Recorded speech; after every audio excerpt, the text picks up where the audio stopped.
महाभारत कथा है पुरुषार्थ की, स्वार्थ की, परमार्थ की। कृष्ण द्वैपायन एक महान ऋषि थे जिन्हें व्यास के नाम से भी जाना जाता है। उन्होंने न सिर्फ महाभारत की कथा लिखी बल्कि वेदों का संकलन भी किया। कहा जाता है कि वेद 1,00,000 वर्ष से भी ज्यादा पुराने हैं। उस ज्ञान को मौखिक रूप से एक पीढ़ी से दूसरी पीढ़ी तक पहुंचाया जाता रहा। दरअसल लोगों को ध्वनि के महत्व और प्रभाव के बारे में पता था, इसलिए उन्होंने उसे लिपिबद्ध नहीं किया। हमारे इस्तेमाल की सभी चीजों में ध्वनि भौतिकता का सबसे सूक्ष्म रूप है। इसका अगला स्तर, जिसमें आपके मन में घटित होने वाली चीजें भी शामिल है, विद्युत चुंबकीय तरंगे है। उन्होंने विचारों, भावनाओं और बाकी चीजों को ज्यादा अहमियत नहीं दी, मगर ध्वनि को महत्वपूर्ण माना क्योंकि यह भौतिकता का सबसे सूक्ष्म रूप है और इससे व्यापक असर पैदा किया जा सकता है।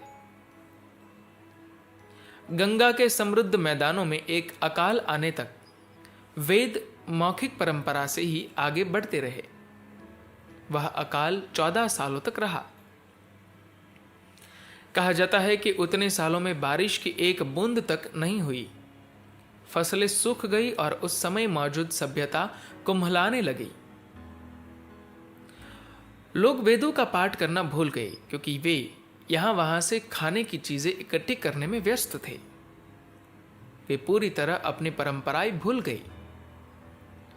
जब फिर से बारिश आई और व्यास ने सभ्यता को हुए नुकसान को देखा तो उन्हें लगा कि वेदों को लिख लेना ठीक रहेगा।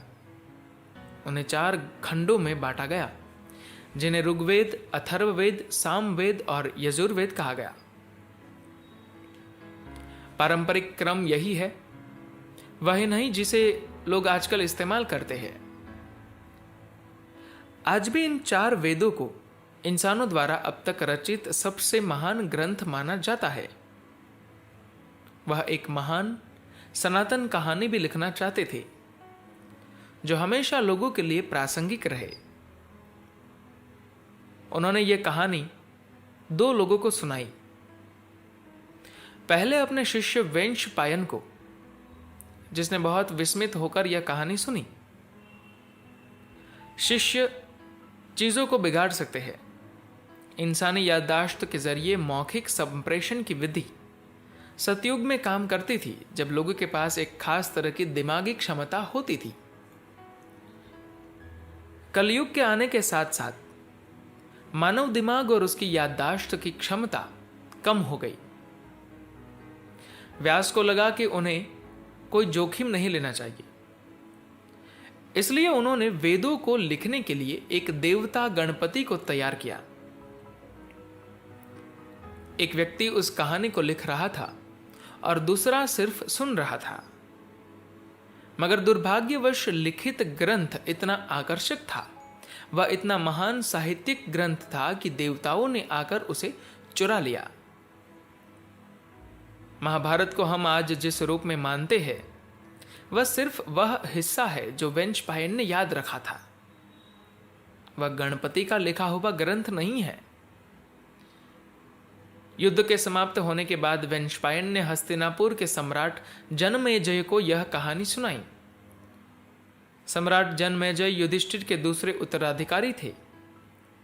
हम आज जिन 1,00,000 श्लोकों को जानते हैं, वे व्यास के बोले हुए श्लोकों का सिर्फ एक छोटा सा हिस्सा है। इन 1,00,000 श्लोकों में से 8% से भी कम के बारे में बताऊंगा। आपको इसमें पूरी तरह शामिल होना होगा। आपको इसे किसी और की नहीं बल्कि अपनी कहानी की तरह देखना होगा, उसका एक हिस्सा बनना होगा। हमें किसी और की कहानी नहीं सुननी है, बल्कि उस कहानी से होकर गुजरना है। अपने आज के मूल्यों, नैतिकताओं और नीतियों के पैमाने पर 5,000 साल पहले मौजूद रहे लोगों को देखने और समझने की कोशिश करना या उनके बारे में राय कायम करना गलत होगा। मैं चाहता हूं कि आप उनकी तरह सोचें, उनकी जगह खुद को रखकर इस तरह अनुभव करें जैसे उन्होंने किया था। उन दिनों धरती के जीवन का तमाम दूसरे रूपों के बीच मौजूद जीवन से अक्सर लेन देन होता रहता था। महाभारत के ऐसे तमाम पहलू हैं जिन पर आप शायद विश्वास नहीं कर पाएंगे, मगर आपको किसी चीज पर अविश्वास नहीं करना चाहिए। 21वीं सदी में होने के कारण हम चीजों को अपनाने से ज्यादा उनका चीड़ फाड़ करने में यकीन रखते हैं। मगर फिलहाल मैं चाहता हूं कि आप इस कहानी और इसके किरदारों को अपनाएं। इसके इंसानों, जानवरों, यक्षों, किन्नरों, गणों, देवों, देवताओं और देवियों सभी को गले लगाइए। तभी आप समझ पाएंगे कि वह वैसा क्यों था और सबसे बढ़कर वह आपके लिए प्रासंगिक क्यों है। चीड़फाड़ करने पर आप उसकी सारी भावना को खो देंगे। हजारों साल पहले बृहस्पति नाम के एक पुजारी और विद्वान थे। स्वाभाविक रूप से देवों के राजा इंद्र ने खुद उन्हें अपने आधिकारिक पुजारी का पद सौंपा था। उस समय पुजारी बहुत महत्वपूर्ण होता था क्योंकि वह द्वापर युग था, जिस समय विधि विधान लोगों के जीवन का सबसे महत्वपूर्ण पहलू था। वे अपने जीवन, अपने आसपास की स्थितियों और दूसरे लोगों के जीवन को प्रभावित करने के लिए तरीकों और पदार्थों का इस्तेमाल करना सीखते थे। देश के दक्षिणी हिस्से में इस विधि विधान वाली संस्कृति के अवशेष अब भी बरकरार है। देश के किसी दूसरे भाग के मुकाबले केरल में कहीं ज्यादा और अधिक शुद्ध रूप में विधि विधान सुरक्षित है। उत्तरी भाग में जहां यह कहानी घटित हुई थी, यह पूरी तरह और बहुत बुरी तरह से भ्रष्ट हो गया है। मध्य भारत ने कुछ हद तक इसे बरकरार रखा है, मगर बगैर उसकी गहन समझ के सबसे बदतर स्थिति आप तिब्बत में पाएंगे, जहां मूल हिंदू विधि विधानों को बहुत बुरी तरह बिगाड़ दिया गया है। दुर्भाग्यवश गौतम बुद्ध को विधि विधानों से प्रताड़ित किया जा रहा है। उन्होंने मानव जाति को इन विधि विधानों से आजाद करने में अपना जीवन लगा दिया, क्योंकि वह कलयुग और द्वापर युग के संधि काल में थे। वह जानते थे कि पिछले द्वापर युग में लोग बहुत ज्यादा धार्मिक अनुष्ठानों में लगे थे और वह मानव जाति को इन रीति रिवाजों से राहत देना चाहते थे।